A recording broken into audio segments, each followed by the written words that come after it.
Oke, masih aman terkendali. Kalau aman terkendali dan tidak ada pertanyaan, boleh kakak lanjut ya. Boleh kasih responnya dulu ke chat, bisa dilanjut? Bisa, Kak. Oke, ya, kita lanjut ya. Nah, ini kita bahas satu persatu dari komplikasi OMS. Biasanya yang berkomplikasi itu kalau diselalukan PD itu yang bahaya. Pertama tadi ke arah medial. Nih, ke arah telinga bagian dalam itu bisa jadi labirinitis. Oke. Labirinitis itu kan tadi telinga dalam. Nah, telinga dalam ini punya dua fungsi, yaitu fungsi pendengaran. Oke. Kemudian ada fungsi keseimbangan. Oke, fungsi pendengaran dan fungsi keseimbangan. Nah, jadi kalau misalnya dia ada labirinitis, terjadi imbalancing dari fungsi ini. Terjadi tuli, kemudian ada gangguan keseimbangan. Salah satu contohnya adalah si vertigo tadi, ya, vertigo dan terjadi penurunan pendengaran. Karena ini telinga bagian dalam, maka jenis tulinya adalah tuli yang sensorineural. Datang pasiennya dengan keluhan pusing berputar, penurunan pendengaran, kemudian ada riwayat OMA atau OMSK. Dah fix ini diagnosisnya jadi si labirinitis. Nah, si labirinitis ini ternyata bukan hanya OMA dan OMSK sih penyebab dan faktor risikonya, dia juga bisa karena infeksi intrauterin atau infeksi si rubella. Oke, infeksi rubella, OMSK atau si OMA tadi. Oke. Nah, kita lanjut ke komplikasi yang berikutnya. Komplikasi yang selanjutnya adalah si mastoiditis. Nah, mastoiditis ini kan dia infeksi tulang mastoid. Tulang mastoid itu di belakang. Berarti nanti akan ada tanda infeksi pada bagian belakang telinga. Kayak, dok saya nyeri di belakang telinga. Terus itu merah katanya, benjol. Contohnya kayak gini lah ya. Merah, terus itu bisa edem. Ada tanda radang di belakang telinga, itu namanya mastoiditis. Gambar ini tuh gambar yang keluar di UKM-PPD batch kakak ya, batch Februari 2020. Inilah dia yang keluar. Dan si pasien itu cerita, soalnya itu cerita pasiennya tuh OMSK ya, OMSK, cerita OMSK. Kemudian sekarang dia ada nyeri di belakang telinga, ditunjukin gambar kayak gini nih. Inilah dia gambarnya, si anak-anak inilah gambarnya. Apakah diagnosis pada si pasien? Udah jelas, mastoiditis karena dia di belakang. Nah, yang repotnya kalau misalnya tandanya udah mastoiditis kali nih, ini kayaknya mastoiditis, tapi ada fluktuasi. Nah, kalau udah ada fluktuasi kan berarti udah ada pus ya, udah ada cairan ya. Maka kita diagnosanya bukan lagi mastoiditis, melainkan si abses mastoid. Nah, kalau udah ada fluktuasinya, diagnosanya itu jadi si abses mastoid. Kalau nggak ada katanya ya udah mastoiditis. Untuk memastikan ini beneran si mastoiditis atau bukan, kita lakukan pemeriksaan tunjang di X-ray, posisinya itu posisi Suller dan posisi Stanford. Jadi posisinya itu memang benar-benar ngelihat si tulang mastoid. Nah, tulang mastoid itu kalau kita gambar lah ya animasinya seperti ini. Oke, ini tulang mastoid. Nanti dia di dalamnya itu ada lubang-lubang seperti ini. Oke, ada lubang-lubang kayak gini nih. Nih. Nah, ini namanya adalah mastoid air cell. Ya, mastoid air cell. Nah, mastoid air cell ini fungsinya untuk keseimbangan juga sih salah satunya. Jadi, kalau misalnya di OMSK bahaya, biasanya si kolesteatomnya tuh numpuk di sini. Akhirnya terjadilah reaksi radang. Kan? Nah, kalau memang dia benar ini adalah si mastoiditis, maka mastoid air cell tadi yang isinya harusnya udara, kan isinya udara. Kalau di foto dia kayak honeycomb gambarannya. Gambaran normal dari mastoid itu adalah si honeycomb. Ya, kayak sarang lebah. Gambaran honeycomb. Karena kan dia bulat terus tuh hitam ya. Kayak sarang laba-laba berkumpul gitu. Nah, kalau misalnya dia udah jadi mastoiditis, ini terkumpul. Nah, tertutup nih. Tertutup semua si mastoid air cell-nya yang lubang-lubang ini tadi. Akhirnya nanti gambaran si mastoiditis, ya mastoiditis, honeycomb-nya akan menghilang. Ya, honeycomb menghilang. Udah nggak ada lagi gambaran honeycomb di situ. Ya, udah opak semua, udah putih semua karena udah ditutupi sama si kolesteatom. Oke. Nah, terapi kalau udah si mastoiditis ini ya dirujuk saja untuk dilakukan mastoidektomi. Ya, ini kompetensi 2. Jadi kita cukup ngediagnosis aja di UKPPD. Kalau Kak di abses gimana? Di insisi dan drainase dulu baru dilakukan mastoidektomi. Tapi insisi dan drainasenya mastoiditis itu abses mastoid itu bukan kita karena kalau dia udah insisi si abses mastoid itu biasanya langsung di mastoidektomi. Jadi harus dirujuk. Ya, kemarin pernah keluar soalnya di aku tuh tentang diagnosisnya. Randy Yonanda itu kayaknya ke unmute mikrofonnya, Dek. Oke. Oke, ya. Oke, itu dia tentang si mastoiditis. Nah, kita lanjut ke abses bezol, abses citeli, abses lak. Jadi sama gambarannya gambaran abses. Ada benjolan yang ada fluktuasi. Tinggal cerita letaknya aja. Kalau di abses bezol, nanti di soal dia bilang, adanya benjolan pada leher sejajar dengan musculus sternocleidomastoideus. Ingat, dia di sini nih, musculus sternocleidomastoid itu di sini. Ya, ada abses, ada benjolan di sini. Kalau abses citeli, dia absesnya itu nanti di regi occipital, nih di belakang. Nih, biasanya dia nanti munculnya di belakang, sejajar dengan musculus digastricus venter. Ya, sejajar dengan musculus digastricus venter. Oke, atau dibilangnya di regi occipital. Kalau di abses lak gimana Kak? Abses lak itu kita ngelihatnya tuh nanti di liang telinga. Ini misalnya liang telinga. Oke, belakangnya tuh kan si mastoid kan. Ini tulang mastoid kan. Ini belakangnya tulang mastoid, ini liang telinga. Nih. Jadi kalau dia mastoidnya itu bermasalah, nah nanti abses itu nonjolnya ke liang telinga. Jadi kayak gini dia gambarannya. Tuh, jadi liang telinga itu kayak ada tonjolan, tapi bukan otitis eksternal circumscripta, melainkan si abses lak namanya. Ya, abses yang menembus liang telinga dari mastoid ditembusnya liang telinga. Nah, kalau dia petrositis gimana? Petrositis ini infeksi daerah petrus, di mana daerah petrus ini lewat nervus 6. Jadi nanti keluhan si pasiennya habis OMSK terjadi paralisis nervus 6. Nah, nervus 6 itu nervus apa? Nervus abdusen ya. Nervus abdusen ya. Nervus abdusen ini fungsinya untuk apa? Untuk penggerak musculus rectus lateralis. Oke. Ingat nervus 6 masih nervus abdusen. Dia fungsinya untuk menggerakkan musculus rectus lateralis di bagian samping mata. Nah, jadi nanti kalau dia paralisis, si pasiennya tuh nggak bisa ngelihat ke arah temporal. Jadi matanya tuh kayak juling gitu. Disuruh lihat ke arah temporal dia nggak bisa. Ya, gara-gara paralisis nervus 6. Nggak bisa bergerak si musculus rectus lateralisnya. Ini salah satu otot penggerak bola mata. Oke. Fungsinya untuk melihat ke arah temporal.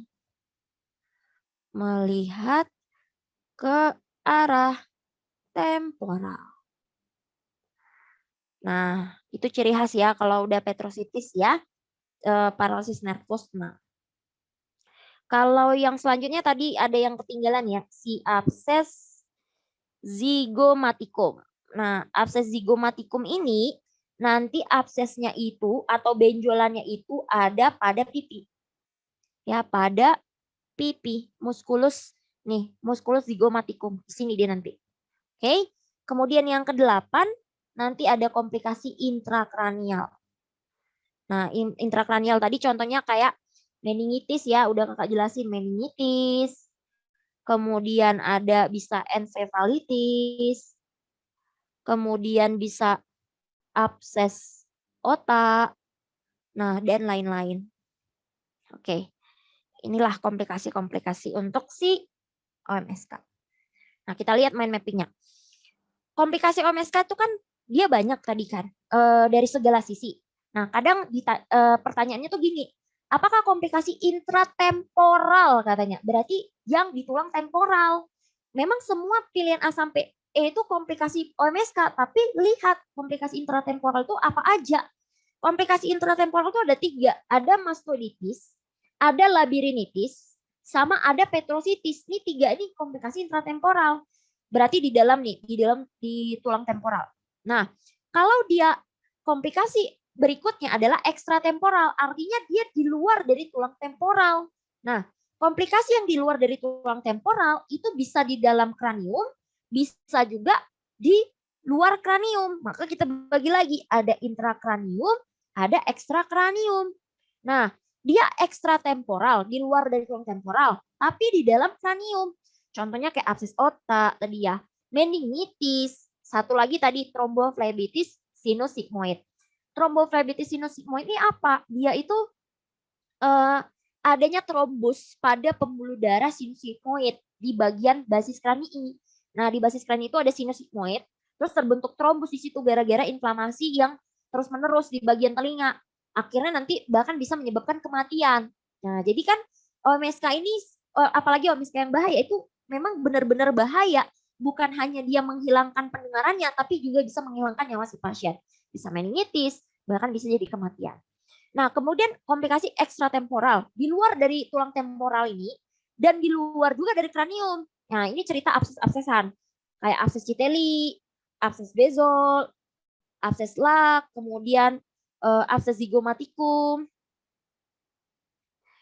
Ini abses zigomatikum. Nah, di pipi kan, dia kan di luar tulang temporal, di luar juga tulang kranial. Nah, di pipi contohnya ya, tadi abses zigomatikum. Oke, sampai di OMSK dan OMA. Ada pertanyaan terlebih dahulu, teman-teman? Aman ya? Oke, kalau nggak ada pertanyaan kita bahas soal dulu. Ini si Andira Ratu. Dira, boleh baca soalnya yang pertama?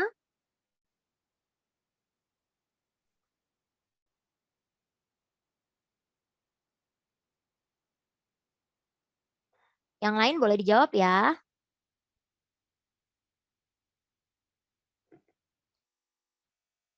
Kayaknya ada gangguan sinyal nih. Kita next ke Dani. Coba Dani boleh baca? Ya dokter. Ya, silakan. Apa kemungkinan diagnosis? Pasien berumur 12 tahun datang dengan keluhan nyeri telinga kanan dan kiri. Sebelumnya ada keluhan batuk pilek dan demam sejak 2 hari yang lalu. Belum diobati. Pada pemeriksaan otoskopi ditemukan gambaran seperti berikut. Jawabannya dokter. Otitis media akut stadium superasi. Oke, kenapa Dani?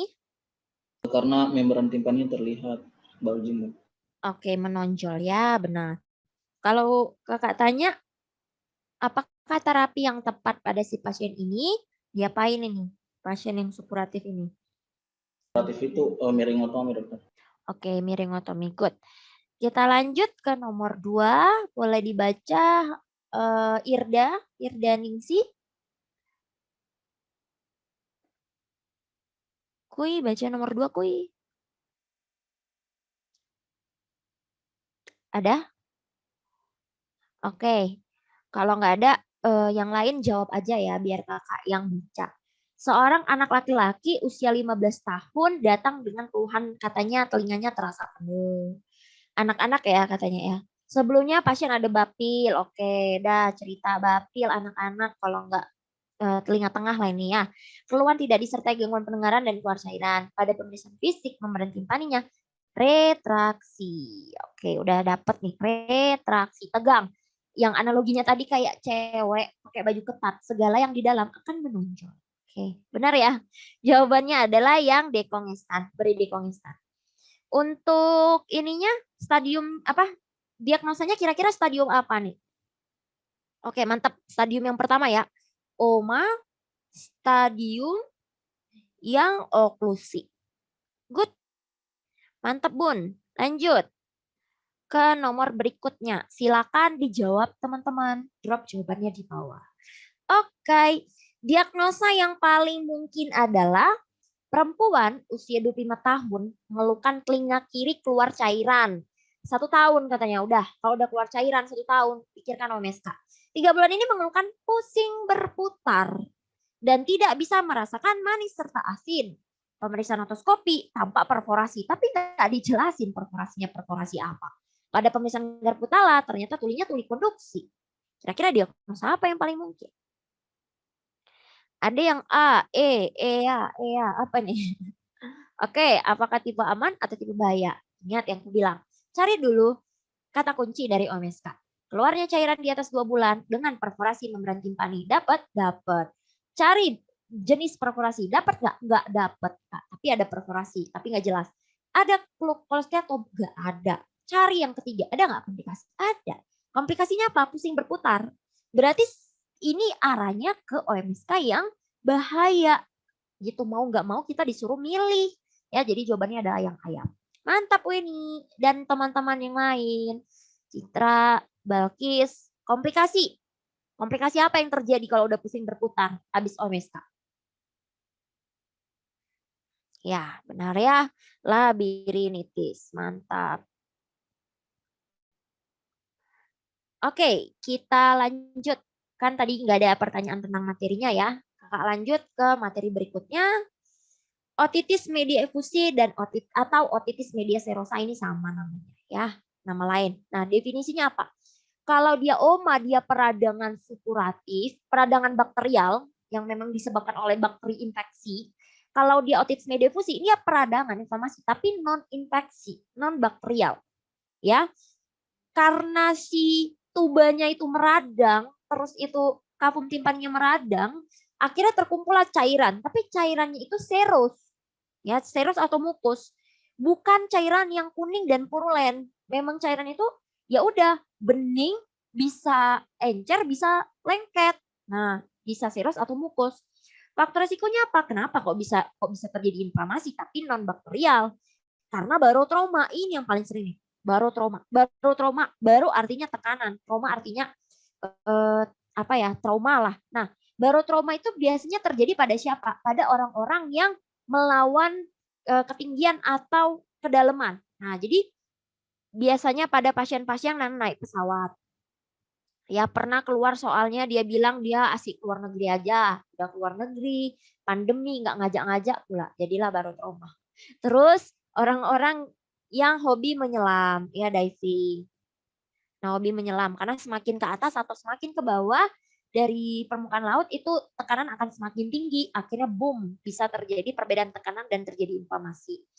Terus apalagi orang-orang yang punya komorbid kayak rinitis alergi. Jadi nanti di soal biasanya dibilangnya bukan rinitis alergi, tapi pasiennya entah pilek-pilek gitu ya kan, pilek-pilek pada pagi hari, kemudian suka ada alergi seafood atau ibunya ada asma, pokoknya dia cerita ada atopi lah di situ.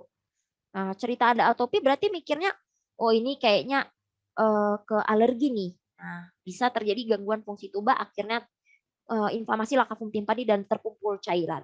Temuan klinisnya apa? Ini nggak nyeri, ya, nggak nyeri, cuman telinganya tuh kayak ada kemasukan air karena memang ada air di dalam kafum timpaninya. Jadi sensasi telinga seperti kemasukan air yang nanti pasiennya bilang kayak, dok ada grebek-grebek gitu di dalam telinga saya, ya, kayak ada suara grebek-grebek di dalam telinga saya. Nah, itu menandakan, oh ini kemungkinan nih otitis media efusi nih. Penurunan pendengaran itu pasti ya karena terisi air si kafum timpani. Dan pada saat kita otoskopi ada gejala khasnya. Apa itu? Adanya air bubble, air flow level, atau adanya gelembung udara. Nah, jadi air bubble itu ya kayak gini nih, ya gambaran adanya gelembung-gelembung. Nih, jadi dari dalam nih gelembung-gelembungnya nih. Tuh, oke, tapi jernih kan, dia telinganya kayak memang berair dari dalam, tapi nggak purulen, nggak macam si tadi yang bombans tadi. Oke, kemudian bisa juga ada gambaran airflow level. Airflow level itu gambaran gini. Jadi ini membran timpani, kalau cairan itu kan menempati tempat terbawah, maka kayak ada air yang menggenang di bawah. Nah, gambaran kayak gini dia. Ya kayak ada air yang genang di dalam gitu. Jadi kelihatan dari membran timpaninya. Terapinya pakai apa, Kak? Pakai dekongestan ya. tahu nih otitis media efusi. Terjadinya karena pokoknya otitis media efusi ini terjadi karena gangguan tuba. Nah, segala gangguan tuba ya biasanya obatnya adalah dekongestan, sama kayak tadi stadium yang oklusi, pakaikan dekongestan. Kemudian kalau ditanyakan terapi definitif. Nah, terapi definitif pada si pasien ini diapain? Pakai dekongestan aja nggak sembuh-sembuh. Ya dikasih diapain ini? Ini dirujuk ya untuk dipasangkan yang namanya grommet tube. Nah, grommet tube ini kayak ada sebuah pipa ya, nanti kita dilakukan miringotomi. Oke. Miringotomi. Kemudian nanti dipasangkan pipa kecil supaya cairannya itu keluar gitu. Oke. Nah, ini ya untuk cerita tentang otitis media efusi. Untuk ringkasannya, biasanya pasien datang dengan penurunan pendengaran ya ditambah dengan adanya gambaran air bubble. Oke, selesai. Ini clue yang paling sering dikeluarin di soal. Oke, kita lanjut ke timpanosklerosis. Nah, timpanosklerosis ini terjadinya tumpukan jaringan sklerotik pada membran timpani. Ingat, timpanosklerosis. Membran timpanosklerosis berarti jaringan sklerotiknya pada membran timpani. Karena ada yang mirip nanti, sama-sama sklerosis ujungnya. Kenapa kok bisa ada jaringan sklerotik di bagian membran timpani? Nah, kalau jaringan sklerotik ini kayak jaringan apa ya? Bekas luka, kayak jaringan parut. Kalau kita luka nih di tangan, terus muncullah kayak scar hipertrofi atau keloid. Nah, kayak gini lah dia kira-kira di bagian membran timpani. Ya, kenapa bisa muncul? Karena membran timpaninya pernah luka. Contohnya kayak dia pernah perforasi ya pada omeska atau pada oma. Terus itu dia lebar kali dia perforasinya, pas nyatu nggak cantik. Jadi terbentuklah bekas luka lah kalau aku bilang. Nih, terbentuklah jaringan sklerotik atau pernah perforasi riwayat operasi telinga. Jadi pernah perforasi itu membran timpaninya, pernah riwayat operasi telinga. Kalau kata-kata di soal nanti. Temuan klinisnya apa, Kak? Kalau udah terbentuk si jaringan sklerotik ini, membran timpani itu jadi kaku, jadi tebel kali. Akhirnya terjadi penurunan pendengaran. Nah, karena ini bagian dari telinga tengah, maka ditemukan tulinya tuli konduksi. Pas kita otoskopi, ya kan, didapatkan apa? Wajib didapatkan gambaran sklerotik. Nah, gambaran sklerotik nanti dia bilang ada plak putih kayak kapur. Nah, plak putih kayak kapur atau yang kita bilang dengan chalk patch. Nah, plak putih kemudian bisa nggak ditemukan yang lain? Bisa, plak putihnya bentuknya kayak tapal kuda. Di tapal kuda itu bentuknya U, kayak gini. Kenapa? Emang kalau plaknya cuma nemplok segini nggak jadi timpanosklerosis, Kak? Mesti tapal kuda? Enggak sih. Cuman di soal UKM-PPD dia sering bilang seperti tapal kuda. Karena perforasi yang besar lah yang cenderung bisa buat timpanosklerosis. Misalnya nih lebar kali ya, bolongnya lebar. Kan kalau nyatunya kan nanti bentuknya kayak U gitu kan. Nah, makanya dibilang khasnya tuh kayak tapal kuda. Tuh guys. Ingat ya, adanya penurunan pendengaran. Oke, ditemukan pasiennya mengeluhkan penurunan pendengaran ditambah dengan chalk patch. Oke, ini pernah keluar waktu di soal UKM PPD, tapi aku lupa guys, ini soal UKM PPD yang mana. Tapi nggak jauh-jauh lah, antara tahun 2020 atau tahun ini. Nah, yang ditanyakan sebatas diagnosis saja. Karena ini kompetensi 2 dan harus kita rujuk untuk dilakukan timpanoplasti dan ossikular reconstruction. Ini nice to know aja. Tapi pokoknya yang pasti ketemu pasien ini diagnosis rujuk, selesai. Next, yang terakhir untuk telinga tengah. Nah, ini yang aku bilang ini dia. Nah, ini jangan salah, timpanosklerosis sama otosklerosis. Kalau dia timpano, sklerotiknya itu pada membran timpani, nampak, jelas putih. Kalau dia otosklerosis nggak nampak. Nah, nggak nampak plak putihnya itu. Dia otosklerosis itu dia sklerosisnya pada siapa? Pada ostapes. Nah, jadi kenapa kok bisa terjadi? Idiopatik nggak tahu. Biasanya kalau ibunya kayak gitu atau pokoknya orang tuanya kayak gitu, keluarganya kayak gitu, biasanya anaknya seperti itu juga. Nah, dia nggak bilang, pokoknya tidak diketahui kenapa. dan biasanya terjadi pada usia 11 sampai 45 tahun. Rentang usia ini. Keluhan yang paling khas untuk otosklerosis apa? Penurunan pendengaran. Oke, mirip dengan timpanosklerosis, tapi tunggu dulu. Kalau dia penurunan pendengaran pada otosklerosis, ciri khasnya adalah parakusis Willis. Parakusis Willis, ini penurunan pendengarannya itu membaik pada kondisi ramai. Contoh misal, orang ngomong nih, ya ngomong berdua nih sama aku di ruangan, aku nggak dengar. Nah, kemudian kalau orang ngomongnya di tempat ramai, justru aku dengar. Nah, itu ciri khas dari otosklerosis. Ya, kalau timpanosklerosis nggak ada, dia ya penurunan pendengaran aja. Kak, ini kan kelainan telinga tengah. Ada nggak ciri khas dari membran timpaninya? Tetap ada. Membran timpaninya seolah-olah tanpa eritem. Tapi eritemnya, lihat, perhatikan. Eritemnya itu cuma di bagian posterior doang, di bagian belakang.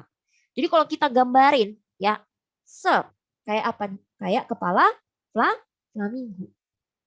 Jadi sebenarnya yang merah itu bukan membran timpaninya, tapi promontoriumnya. Di bagian kafum timpaninya itu bagian belakang ini, sisi belakangnya merah dia, pembuluh darahnya melebar. Gara-gara terbentuk jaringan sklerotik tadi. Tapi karena ini kelainan telinga tengah yang aku bilang, lihatlah wajahnya telinga tengah. Lihat membran timpani, seolah-olah eritem. Kalau kita gambarkan, eritemnya itu akan seperti flamingo, guys. Nah, makanya namanya flamingo sign atau squat sign. Nih, flamingo sign atau squat sign.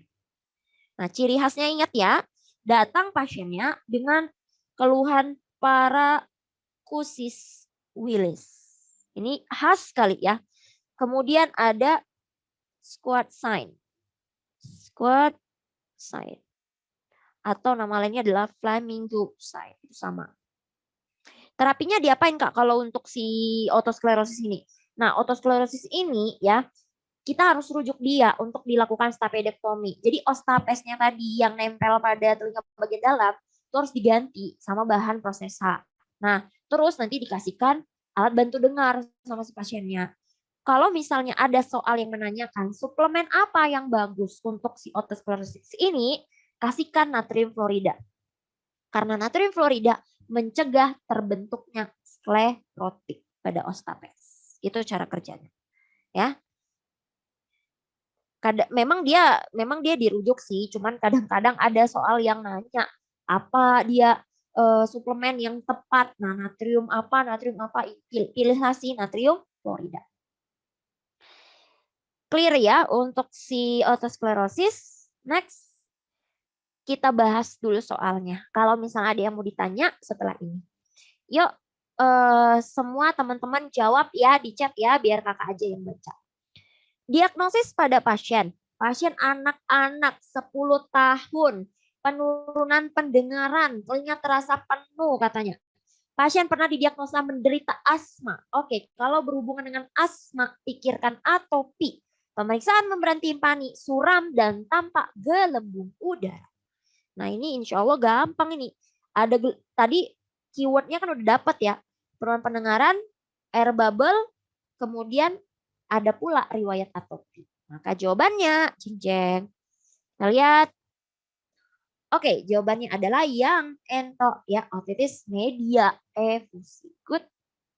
Lanjut ke nomor 2 ya. Diagnosa yang paling mungkin pada pasien ini. Silakan dijawab.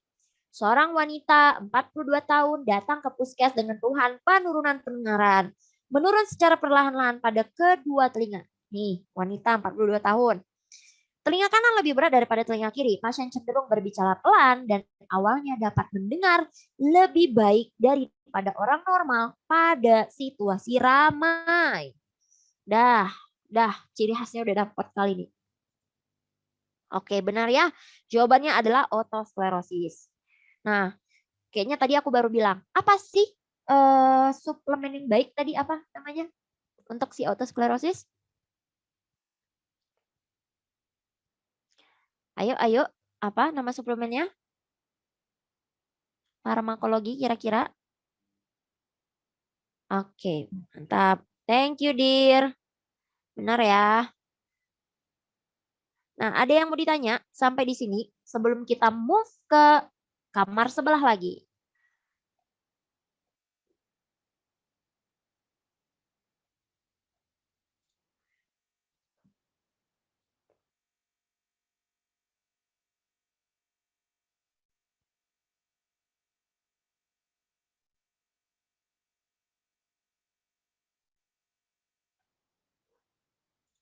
Oke, belum ada.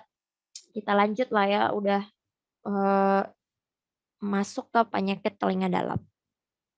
Oke, di telinga dalam ini nggak ada dia keluhannya nyeri-nyeri telinga, nggak ada dia keluhannya nyeri tekan tragus, nggak ada keluhannya biasa telinga terasa penuh. Keluhan di telinga dalam ini cuma 2, ya. Pertama, penurunan pendengaran karena tadi memang ada koklea, ya. Kemudian yang kedua, vertigo. Jadi kalau teman-teman semua ketemu keluhannya cuma penurunan pendengaran, nggak ada yang lain, pikirkan di telinga dalam. Atau cuma vertigo, nggak ada yang lain, pikirkan telinga dalam. Karena kalau telinga luar sampai telinga tengah itu banyak kali ininya, cengkunek ya, kalau aku bilang ya, banyak kali lika-likunya, yang nyeri lah, yang keluar cairan lah, jadi tekan tragus, berenang, korek-korek, dan yang lain. Kalau ini dia penurunan pendengaran dan vertigo aja keluhannya. Nah, kita bahas dulu yang ke keluhan penurunan pendengaran. Kalau penurunan pendengaran pada telinga dalam, itu yang pertama adalah presbiakusis.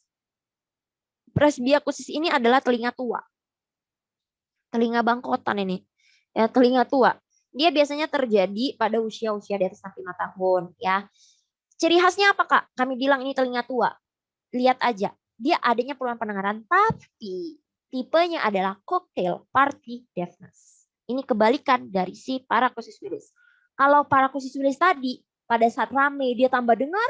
Kalau dia si presbiakusis tambah rame, tambah nggak dengar. Itu dia ciri khasnya. Jadi jangan terbalik. Ya, tolong kali aku. Jangan terbalik. Ya, penurunan pendengaran, cocktail party deafness dan terjadi pada usia tua. Pemeriksaan penunjangnya apa? Dilakukan yang namanya audiometri. Jadi nanti pada audiometri, Kak, gimana gambaran audiometrinya? Nanti dia bilang ada sloping downward pattern ya. Sebenarnya jarang sih dikeluarkan grafik audiometrinya tuh nggak pernah, bahkan ya aku ketemu soal UKMPD keluar grafik audiometri tuh nggak pernah. Karena memang nggak kompetensi kita membaca itu. Oke. Nah, jadi pokoknya cukup tahulah kalau presbiakusis itu penurunan pendengaran, cocktail party deafness, terapinya dirujuk selesai. Ini pernah keluar di soal UKM PPD, hanya untuk mendiagnosis saja. Kalau ditanyakan pemeriksaan penunjang apa? Audiometri. Audiometri untuk menegakkan ini beneran tulisan supraneural atau bukan. Dan gambaran grafiknya sloping downward pattern. Jadi makin tinggi frekuensinya, ya. Frekuensinya makin tinggi, pendengarannya akan makin turun. Nah, itu maksudnya. Oke? Ini kompetensinya kompetensi 2, jadi nice to know untuk sampai di diagnosis. Lanjut ke noise induced hearing loss atau yang kita singkat dengan NIHL, ya, noise induced hearing loss. Keluhannya apa? Penurunan pendengaran juga, tapi ciri khasnya dari faktor resiko. Kalau tadi usia tua, kalau ini dia ada paparan bising yang lama.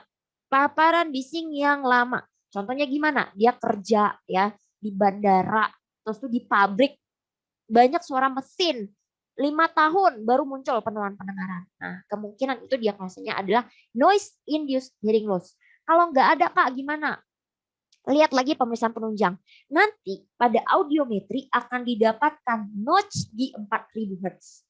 Notch di 4000 Hz artinya ketika kita lihat grafik audiometri, nanti pendengarannya itu menurun pas frekuensi 4000 Hz. Turun dia, mulai turun di situ. Nah, ini ciri khas dari noise induced hearing loss. Ingat ya, notch di 4000 Hz. Terapinya rujuk ya, sama rujuk lagi.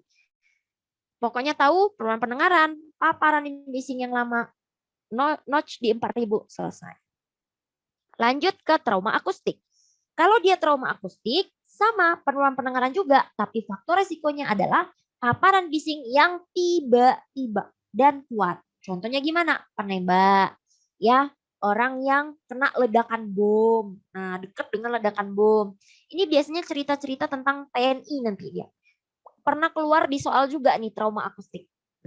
Dia bilang TNI, ya, seorang TNI lagi latihan menembak.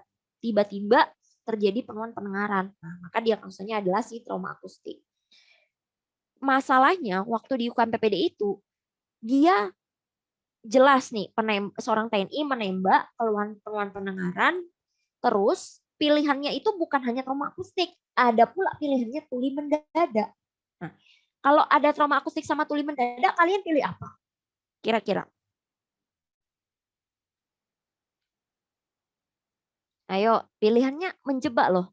Trauma akustik dan tuli mendadak. Trauma akustik ini kan tuli mendadak juga gitu kalau dipikir-pikir ya. Ada yang mau nyampein pendapat? Aduh, ayo dong. Aktif nih kelasnya nih, harus. Ada yang tahu? Atau ada yang pernah baca soalnya? Soal ingatan UKM PPD kemarin, tahun lalu ya, kalau nggak salah. Nah, jadi aku kasih tahu ya. Kalau misalnya ketemu ada trauma akustik sama tuli mendadak, memang kalau kita pikir-pikir sama-sama mendadak, dua-dua kejadiannya sama-sama tiba-tiba. Tapi kalau dia trauma akustik, maka dia memang tuli mendadaknya itu akibat mendengar suara yang kuat dan tiba-tiba. Kalau dia cuma tuli mendadak itu nggak jelas tuli mendadaknya itu apakah karena bising atau apa. Nah, kalau kita bilang tuli mendadak itu bisa jadi kayak pasien hipertensi. Terus tiba-tiba jadi tuli mendadak itu bisa. Pasien DM tiba-tiba jadi tuli mendadak itu bisa. Jadi macam-macam dia, bukan harus mendengar suara. Nah, jadi kalau ketemu soal kayak gitu udah tahu ya membedakan trauma akustik dengan tuli mendadak. Oke, next. Penurunan pendengaran yang berikutnya berasal dari telinga dalam, yaitu tuli akibat obat-obatan. Keluhannya penurunan pendengaran, tapi di soal nanti dia akan sebutkan faktor resiko si pasiennya gunain obat. Ada nggak SMART-nya Kak? Ada, selalu aja ya. Ingat aja ibunya si Aurel. Nah, siapa itu? Ashanti. Mirip-mirip lah ya. Ini dia Lamanti. Nah, apa itu Lamanti? Yang sering ditanya itu obatnya. Lamanti yang pertama, loop diuretik. Ya. Loop diuretik. Kemudian yang kedua, amannya. Amannya itu apa? Amnya itu apa? Amino glikosida. Glikosida. Contohnya kayak gentamisin, streptomisin. Nah, ini obat-obat TB ya. Streptomisin itu obat TB. Terus juga sering keluar. Lanjutnya apa lagi? Anti. Antinya apa? Ada 3 anti. Yang pertama, anti malaria. Yang kedua, ada anti tumor. Yang ketiga, ada anti nyamuk. Enggak ya, anti inflamasi. Next, E-nya apa? Ada eritromisin. Oke, ada eritromisin. Ingat si ibunya Aurel, ya Lamanti, loop diuretik, aminoglikosida, anti malaria, anti tumor, anti inflamasi, dan eritromisin. Nah, kita lihat di sini. Anti malaria itu kinakloroquine. Anti tumor tuh platin-platin ya, cisplatin, karboplatin. Anti inflamasi contohnya aspirin. Nah, udah tau lah ya. Ingatkan aja ini, si Lamanti ini insya Allah bisa untuk si tuli akibat obat-obatan. Kemarin aku pernah ketemu soalnya, dia tuli, terus itu dia bilang dia ada konsumsi obat anti hipertensi. Nah, kan kemungkinan ini si furosemid ya, loop diuretik. Oke. Untuk mind mappingnya kita lihat. Kalau udah tuli sensori neural ya, dia bilang tuli. Kemudian tipenya tuli sensori neural, pikirkan itu kemungkinan besar dari telinga bagian dalam. Nah, yang paling sering apa? Yang 4 tadi, presbikosis, NIHL, trauma akustik dengan tuli akibat obat. Cara ngebedanya gimana? Lihat aja faktor resikonya. Kalau presbikosis, dia usia tua. Kalau dia noise inducing loss, paparan bising lama. Kalau dia trauma akustik, paparan bising kuat dan tiba-tiba. Kalau dia tuli akibat obat, pasti ada penggunaan obat. Kemudian, lihat.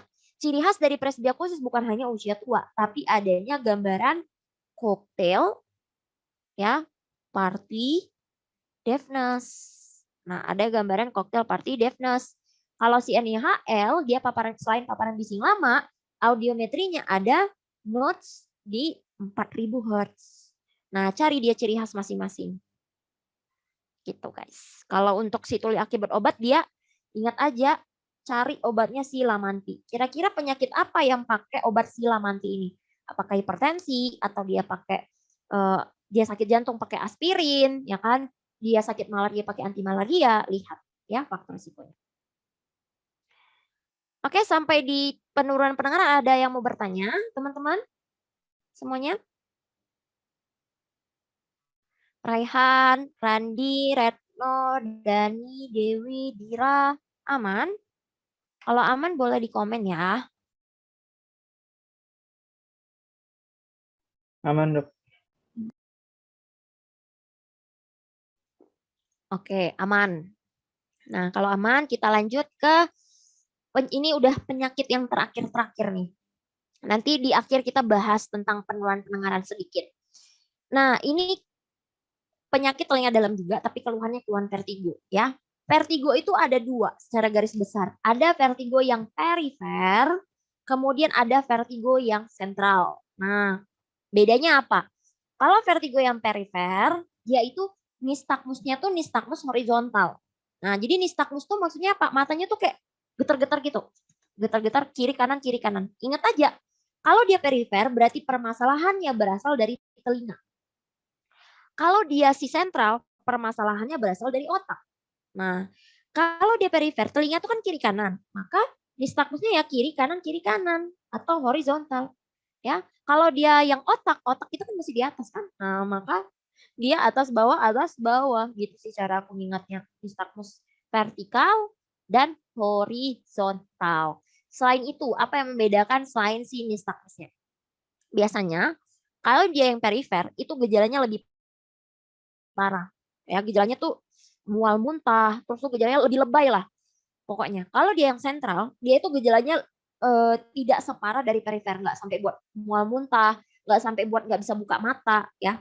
Terus apalagi pembeda dari perifer dengan sentral, kalau misalnya dia si perifer ya, ketika kita lakukan si tes Rombert, kayak tes Rombert, nanti dia matanya dia akan jatuh, pasien itu akan jatuh.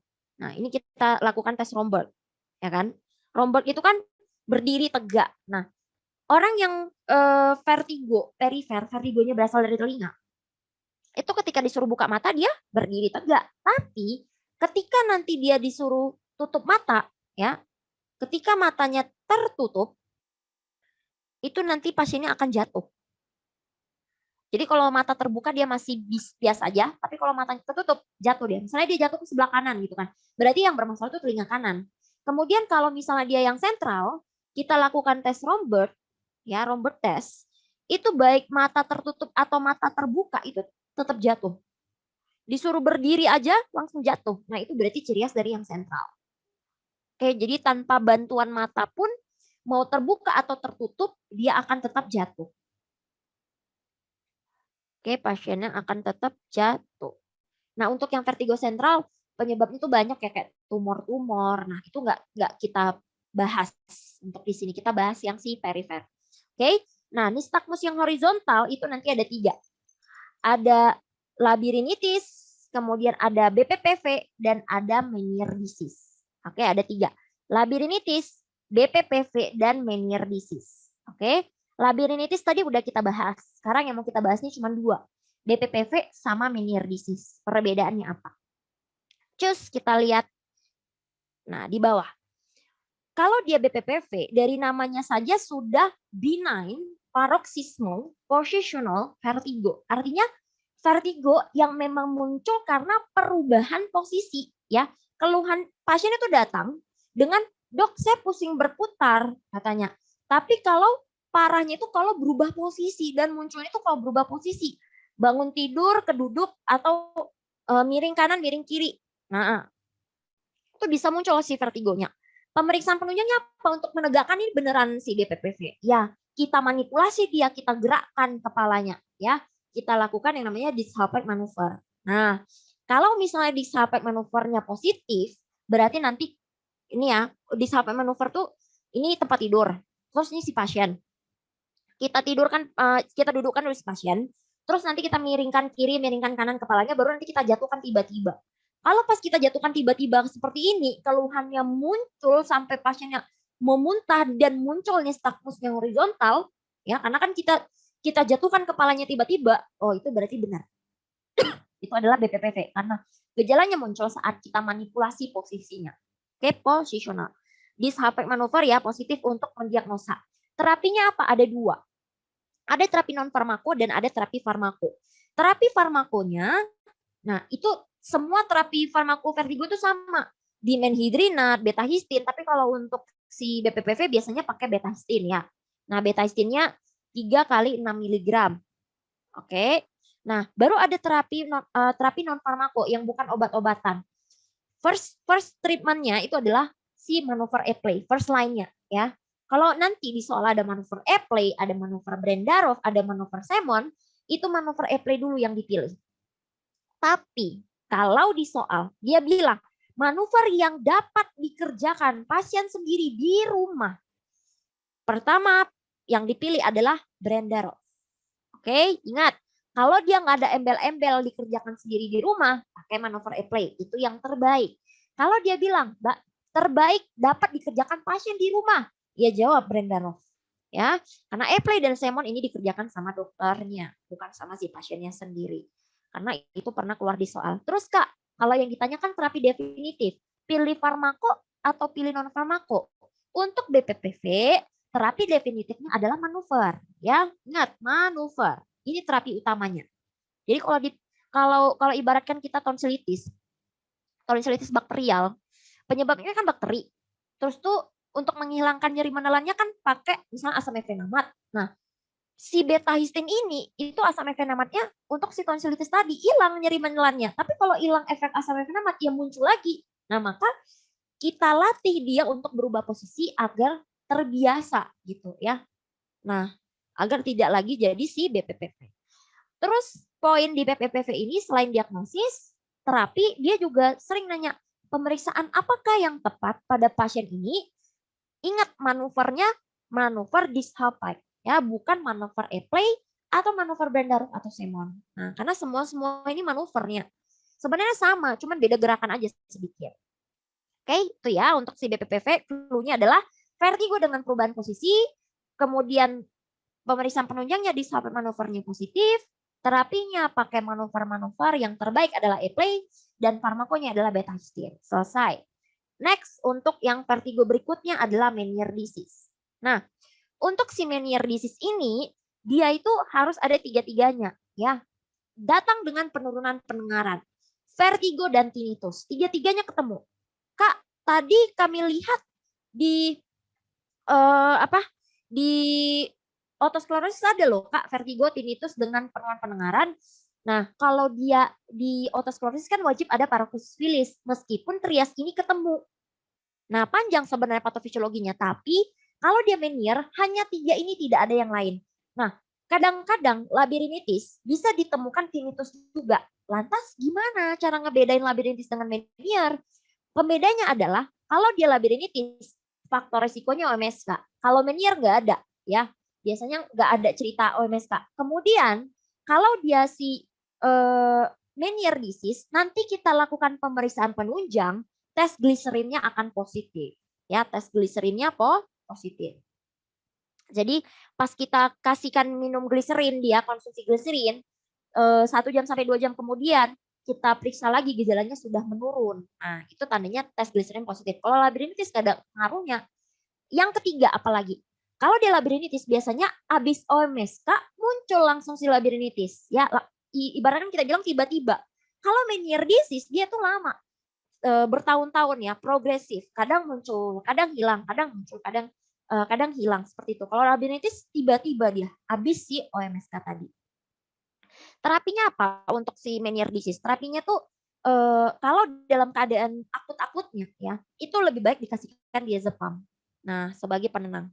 Tapi kalau yang ditanyakan adalah terapi yang tepat pada si pasien, karena si Meniere disease ini penyebabnya banyaknya cairan di telinga dalam. Di telinga dalam tuh numpuk cairannya. Akhirnya terganggulah fungsi dari kanalis, fungsi keseimbangan, muncul vertigo. Terganggulah fungsi dari koklea, terjadi penurunan pendengaran, ya kan? Maka kita keluarkan cairannya dengan cara apa? Pakai diuretik. Nah, penyebabnya kan tadi hidrops endolin, ya kan? Beda. Kalau ini tadi penyebabnya ada batunya itu lepas, ya batu kanalit di bagian telinga dalam itu lepas. Jadi kita kembalikan posisi batunya itu tadi dengan cara manuver. Nah, kalau Meniere, gimana cara menghilangkan vertigonya? Kita kurangi cairan yang berlebih tadi dengan cara kasih diuretik. Contoh diuretiknya apa? Hidroklorotiazid, ya. Karena kan kalau pakai furosemid nanti bisa jadi tuli akibat obat-obatan. Non farmakonya pernah juga ditanya. kira-kira diet apa? Diet rendah garam. Karena kalau kita makan garam yang berlebih pasti terjadi retensi air. Akhirnya lama-kelamaan bisa terjadi hidrops-endolin. Cairan di telinga dalamnya akan banyak. Gitu ya. Jadi ingat perbedaannya ya. Oke. Nah, sampai di vertigo kira-kira ada pertanyaan? Kakak tunggu 2 menit dulu ya. Sekalian break sebentar. Oke, kalau nggak ada pertanyaan, kita lanjut ya ke materi terakhir tentang uji pendengaran. Nah, uji pendengaran itu ada 2. Ada yang subjektif sama ada yang objektif. Nah, kalau yang subjektif itu berarti kita butuh respon pasien. Ya, contoh kayak garpu tala, tes berbisik, tes audiometri nada murni. Nah, ini 3. Kalau dia tes objektif berarti memang dipakai pada pasien-pasien yang dia tidak kooperatif. Contoh kayak anak bayi ya, untuk melihat ini tuli kongenital atau tidak. Tidak. Kalau kita lakukan garpu tala pada anak bayi, Dek, kalau misalnya udah nggak dengar nanti bilang ya, kan nggak mungkin kan. Nah, kita lakukan Rhine test Weber, dia nggak ngerti. Maka pakai yang objektif, langsung pakai alat yang dapat mengukur fungsi pendengaran. Contohnya ada BERA, ya, jangan pakai kan nanti bau. Brainstem Evoke Response Audiometry, kemudian ada OAE sama audiometry impedance. Ini langsung pakai alat. Ya, nice to know aja kalau untuk si BERA sama OAE ini digunakan untuk mengetahui screening pada bayi baru lahir, kan? Nah, mana yang lebih utama? Usia berapa pakai BERA, usia berapa pakai OAE? Biasanya kalau BERA itu usia 1 sampai 3 bulan. Kalau di OAE itu biasanya usia hari ya, hitungan hari dia 0 sampai 2 hari. Atau di bawah 1 bulan lah pakai si autoacoustic emission. Kalau autoacoustic emissionnya bermasalah, baru dilanjutkan sama si BERA ya. BERA pada usia 1 sampai dengan 3 bulan. Oke. Nah, kalau audiometry impedance kita mau mengukur kayak ketegangan membran timpani, refleks tapiodeus, kemudian tuba eustasiusnya kira-kira gimana.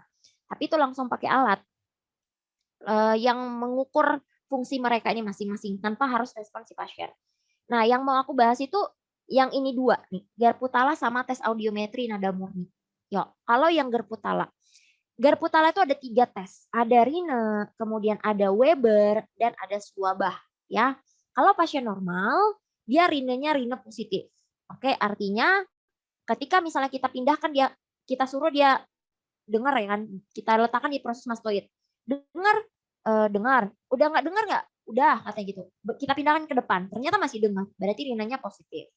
Kemudian kita lakukan tes Weber, dia tidak ada lateralisasi, baik ke kiri atau ke kanan. Ya, tidak ada lateralisasi. Kemudian tes Swabahnya itu akan sama dengan pemeriksa. Itu cerita normal. Nah, ini sekarang kita cerita yang bermasalah. Ya, tuli sensorineural sama tuli konduktif. Tipsnya adalah kalian hafal aja 1, ya. Yang 1 lagi ngikutin. Maksudnya gimana, Kak? Terserah mau hafal tuli sensorineural atau tuli konduktif, terserah, ya. Kalau mau hafal sensorineural ya sensorineural, kalau mau hafal konduktif ya konduktif. Misalnya nih kita mau hafal yang konduktif. Nah, konduktif tuh Rhine-nya negatif, Weber-nya lateralisasi ke telinga yang sakit, Swabahnya akan memanjang. Nah, smart way-nya gini. Ada pikiran yang negatif, kon panjang dan sakit. Nah, kon apa yang panjang? Tuli konduksi maksudnya. Jangan berpikiran negatif, guys. Ya, pikiran negatif maksudnya gini. Ingatnya gini, pikiran negatif berarti Rhine-nya negatif. Kon itu apa? Tulinya tuli konduksi. Jadi Rhine negatif itu terdapat pada tuli konduktif. Kemudian yang panjang apa? Ya, bukan konnya, tapi Swabahnya yang memanjang. Sakit. Nah, berarti dia lateralisasi ke telinga yang sakit. Oke, lateralisasi ke telinga yang sakit. Kalau aku sih hafalnya yang konduktif aja. Nanti sensorineural akan mengikuti. Oke. Gitu ya untuk kalau ini bisa ya tulis sensorineural dan tuli konduktif. Ini untuk si smart way-nya.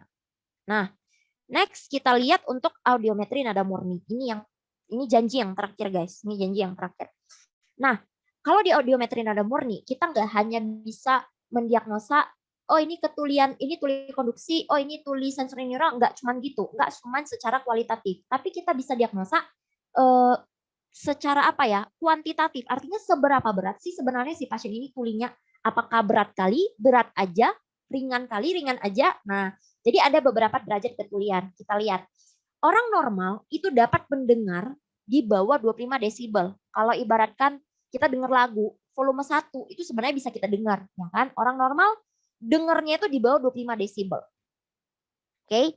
Kalau dia udah masuk ke tuli, berarti semakin besar desibelnya, dia bisa dengar, berarti makin tuli dia. Misal kayak tuli ringan, pasiennya baru bisa mendengar 35 desibel katanya. Baru bisa mendengar 35 desibel. Oh, ini berarti tuli ringan. Si pasiennya baru bisa mendengar di 45 desibel. Berarti tulinya tuli sedang. Pasiennya baru bisa mendengar di 60 desibel. Nih, antara 55 sampai 70. Berarti tuli sedang berat. Dan kalau berat di antara 70 sampai 90. Kalau dia tulis sangat berat berarti di atas 90. Dia baru bisa dengar volume 95 desibel, berarti kan udah sangat berat, ya kan? Sedangkan orang normal aja volume 2, volume 1 tuh udah bisa dengar. Nah, ini dia bisa, kalau audiometri nada murni dia lebih kuantitatif, lebih bisa tahu seberapa berat sih tulinya. Kalau garpu tala kan nggak bisa, cuman bisa menentukan jenisnya, jenis tuli apa. Nah, kita lihat gimana cara ngebedain tuli konduksi, sensori neural, dan campuran dari audiometri nada murni. Perhatikan baik-baik. Nah, tuli konduktif ya, ada tiga yang penting kita nilai. Ada tiga apa? Yang pertama adalah nilai atau angka dari bond conduction atau BC. Yang kedua adalah angka dari air conduction atau AC. Dan yang ketiga adalah air bond gap. Nah, Kak, bond conduction apa, air conduction apa, itu aku nggak perlu jelaskan sepanjang lebar itu, tapi nanti di soal akan ada ya. Dia bilang hantaran tulang, berarti bond conduction, nilainya sekian. Hantaran udara, air conduction, berarti nilainya sekian. Nah, kita lihat kapan dibilang tuli konduksi. Kalau seandainya bond conduction-nya nilainya normal. Normal berapa, Kak? Ini tadi ya, di bawah 25. Air conduction-nya ditemukan di atas 25 dan didapatkan adanya airborne gap. Nah, maksudnya airborne gap itu apa, Kak? Airborne gap itu kalau selisih antara air conduction versus bond conduction itu kira-kira 10 ya. Di atas sama dengan 10. Kak, nggak ngerti kami. Contoh, misal ya, contoh pertama. Misal ditemukan pada soal dia pendengaran, audiometrinya bond conduction-nya katanya 10. Air conduction-nya nilainya katanya 35. Oke. Bond conduction-nya normal kan? Air conduction di atas 25 kan? Coba kita kurangin. Tapi nggak perlu ini ya, nggak penting minus atau positifnya ya. 35 kurang 10 berapa selisihnya? 2? 20 ya, 20. Oke. Nah, kira-kira ada nggak airborne gap? Nah, kan tadi dibilang adanya airborne gap kalau selisih antara mereka dua di atas sama dengan 10. Berarti ada nih selisihnya di atas 10. Didapatkan adanya airborne gap. Tegaklah dia tuli konduktif. Nah, kalau dia tulis sensori neural, air conduction-nya di atas 25, bond conduction-nya di atas 25, tapi tidak ada airborne gap. Berarti selisihnya itu kurang dari 10. Contoh soal. Ya, contoh nomor 2. Nah, nomor 2. Misalnya bond conduction-nya katanya 35.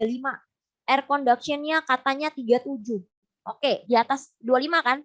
Kita selisihkan cuma 2. Nah, kira-kira sah nggak dia dibilang airborne gap? Enggak, karena kan harus minimal 10. Tidak dijumpai adanya airborne gap. Oke, maka tegaklah diagnosanya jadi tulis sensori neural. Kalau dia tulis campuran gimana? Kalau dia tulis campuran, air conduction di atas 25. Bond conduction di atas 25, tanda dari tulisan sensori neural. Nah, ini. Tapi dijumpai ada tanda tuli konduksinya, airborne gap. Nih, kalau tulisan sensori neural aja kan nggak ada airborne gap kan? Nah, maka kita kasih contoh nih, nomor 3. Bond conduction katanya misalnya 45. Air conduction katanya misalnya 57. Nah, sama-sama di atas 25. Terus kita selisihkan berapa nih? 12 kan kira-kira. Di atas 25 sama-sama, tapi dijumpai adanya airborne gap. Maka tegaklah dia tuli campuran. Gitu ya. Nah, ini mesti diulang-ulang lagi nih. Harus tahu dia kurang-kurang. 35 kurang 37 atau 37 kurang 35, pokoknya selisihnya 2. Nah, dikatakan dengan ada selisih berarti dia di atas sama dengan 10. Oke. Nah, itu ya. Sampai di sini ada pertanyaan nggak untuk si audiometri? Sama si apa tadi? Vertigo.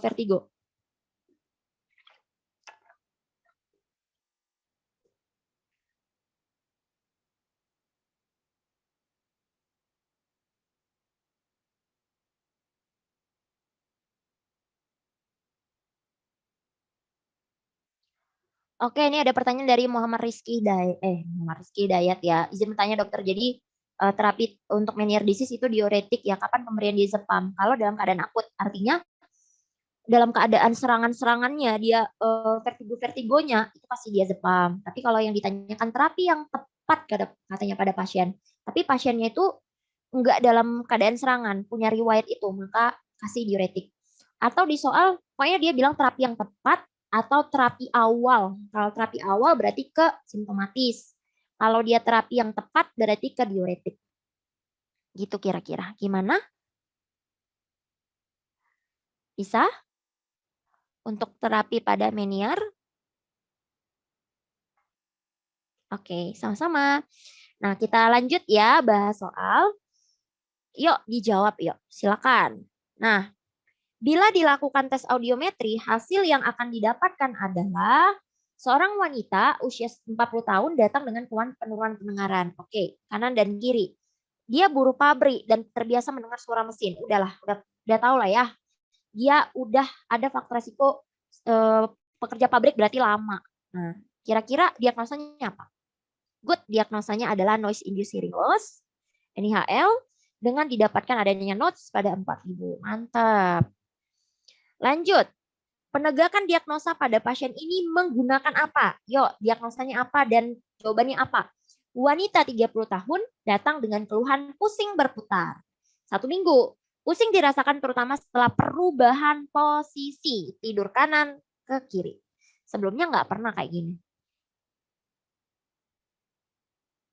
Oke. Ada yang jawab penegakan diagnosis. Ya, ini diagnosisnya adalah BPPV karena udah jelas ada vertigo dengan perubahan posisi dan terapi untuk manuver diagnosis adalah Dix-Hub. Oke, good. Mantul. Nah, yang terakhir ya, soal terakhir. Yuk, silakan gercep. Apakah diagnosa pada pasien laki-laki 50 tahun datang dengan keluhan penurunan pendengaran pada telinga kanan? Pada pemeriksaan Kerputala hasil swabah kanan pendek. Nah, tadi kan pikiran negatif kon panjang sakit. Nah, berarti yang polikonduktif swabahnya memanjang. Nah, ini memendek berarti kebalikannya. Sensori neural. Webernya lateralisasi ke kiri. Nah, hati-hati ya kalau lateralisasi ini. Oke, cuma satu yang jawab ya. Jadi ini benar tulisan sensori neural. Tapi lihat, memang dia ada kanan dan ada kiri, tapi Webernya lateralisasi ke kiri. Tadi kan tulisan sensori neural kebalikan dari tuli konduksi. Kalau dia tuli konduksi, dia akan lateralisasi ke telinga yang sakit. Nah, berarti kalau penurunan pendengaran telinga kanan, Webernya akan lateralisasi ke kanan. Nah, si pasiennya ini penurunan pendengaran telinga kanan, lateralisasinya ke kontralateral. Berarti kan dia sensori neural. Nah, tulis sensori neural telinga kanan, bukan telinga kiri. Karena telinga kirinya yang sehat. Gitu. Ya, telinga kiri yang telinga sehat, sedangkan telinga kanan yang telinga sakit. Oke, itu dia untuk materi THT. Sampai di sini ada yang mau ditanyakan teman-teman semua? Silakan. Yuk, monggo bertanya yuk.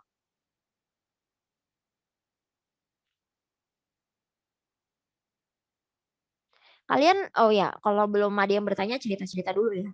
Kalian kira-kira semuanya Agustus atau nanti November udah belajar dari sekarang? Curhat-curhat dulu dong Mama Dedeh. Pengen tahu nih.